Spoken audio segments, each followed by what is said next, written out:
Welcome back to Jay's Smokehouse. Sativa versus Indica. What's the difference? That is the question we're going to be covering in today's episode. Now, before we get into this, none of this is definitive. There are many different effects that can come from different strains or cultivars. And really, even personally, I've had some sativas that have worked even better than what I wanted indicas to do. And so just so you know, this isn't just set in stone. Really quickly, I'm not a doctor. I'm not a medical professional. I have no medical experience. This is just my own knowledge, experience, and research that I have done and gained. Now, that being said, let's get into the main differences of sativa versus indica, and that would be their physical attributes. Typically, a sativa is going to be a lot taller of a plant, and also their flowers and leaves are going to be a lot more spaced out, and they will be thinner generally.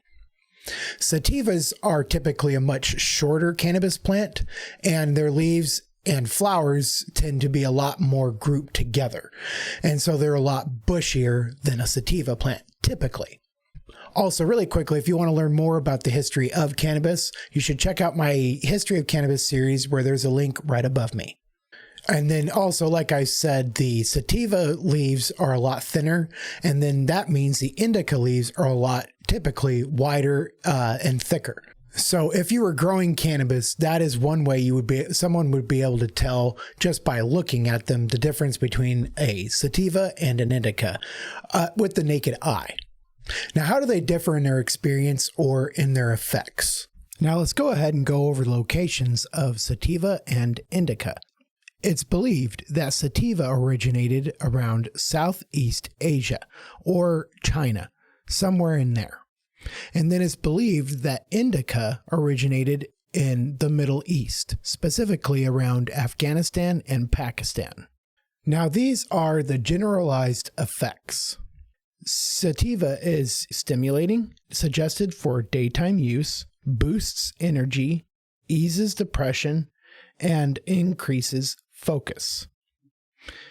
And then indica, it is relaxing, suggested for nighttime use, acts as a sedative, relieves pain, and stimulates appetite. And then some studies show that indicas can help with non-migraine headaches, neuropathy, spasticity, seizures, joint pain, and glaucoma. But then interestingly, patients suggest sativa specifically for treating weight loss. I'm assuming because of the munchies effect that you get from indica. It shows that there wasn't much difference between sativa and indica treating migraines, multiple sclerosis, cancer, muscle pains, arthritis, fibromyalgia, trauma, orthopedic problems, and other painful conditions. When it came to sleep aid, it seems that people prefer indicas over sativas, and that's typically for the couch lock effect that you typically get. You usually want to lie down and go to sleep or pass out with an indica, and so that's probably where that comes from. And so from the conclusion of these studies, it seems that indicas were more preferred for medicinal use and sativas were more preferred for recreational use. Now, sativa typically has a much higher amount of CBD than an indica, typically. They're still doing a lot of studies. I've even seen studies showing that even terpenes might have a lot to do with it, such as myrcene. I've seen at least one study suggesting that myrcene might have a lot to do with the indica couch lock high that a lot of people experience or say that they experience with indica. And then also there are over 100 cannabinoids in the cannabinoid flower, and their makeup can differ quite a lot. Now, there's not a lot percentage of these cannabinoids, but how they are all reacting in different ways with all your different receptors is still quite unknown. Now, we do know a lot, but there's still a lot of studies that need to be done. And as you can see here, this is a poster by CannabisEducationPosters.com, and they've been really awesome so far. But let's get into the endocannabinoid system, which they so beautifully depict in this poster. Now, as you can see, there are a lot of different receptors that we already know of. Now, CB1 is the one that THC, the one that actually gives you the psychoactive effect, attaches to. But then there's also the CB2, which is where your CBD attaches to, and other cannabinoids. But there are also other receptors. And so what they are all doing in concert with each other, which is now known as the Entourage effect, where it's believed that all of these things working in concert really affect the way your high affects you. And I truly am a believer in that. And one reason I say that is how one strain or cultivar can be so much different than another, and how they can affect one person as opposed to another with the exact same cultivar or strain. And that is my belief, that the endocannabinoid system is just about as unique as your fingerprint.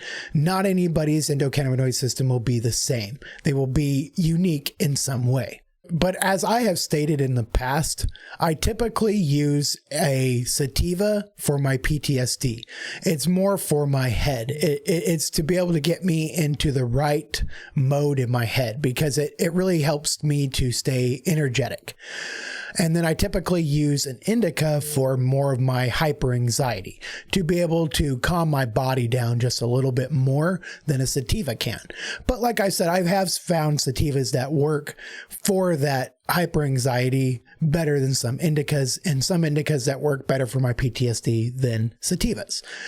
But on the whole, it is usually an indica for my anxiety and a sativa for my PTSD. But again, that is personal to me.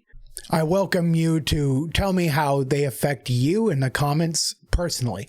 That way, anybody checking out the video or reading through the comments might be able to gain a little bit more knowledge and a little bit more to go off of, that they might be able to average out instead of just getting one person's opinion here.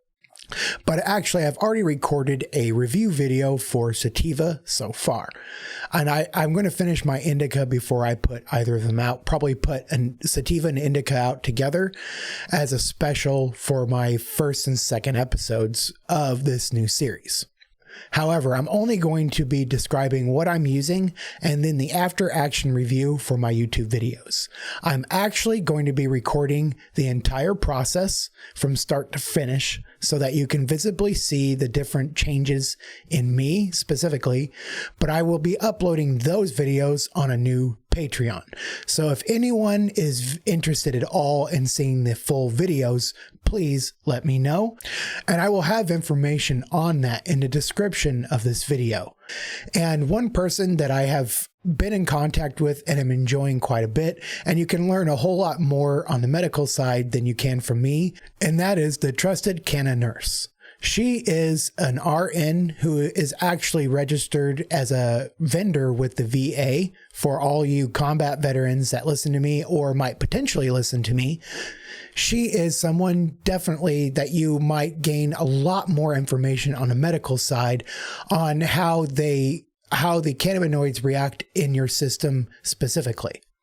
And then also, as I've said, my posters have a lot of information on them, but you're going to gain a lot more information from the TrustedCannaNurse. And like I said, I've already been in contact with her and I'm really enjoying her stuff, but I am in no way promoted by her or endorsed by her. So I just want you to know that. I just really want you to check them out, especially if you're a combat veteran.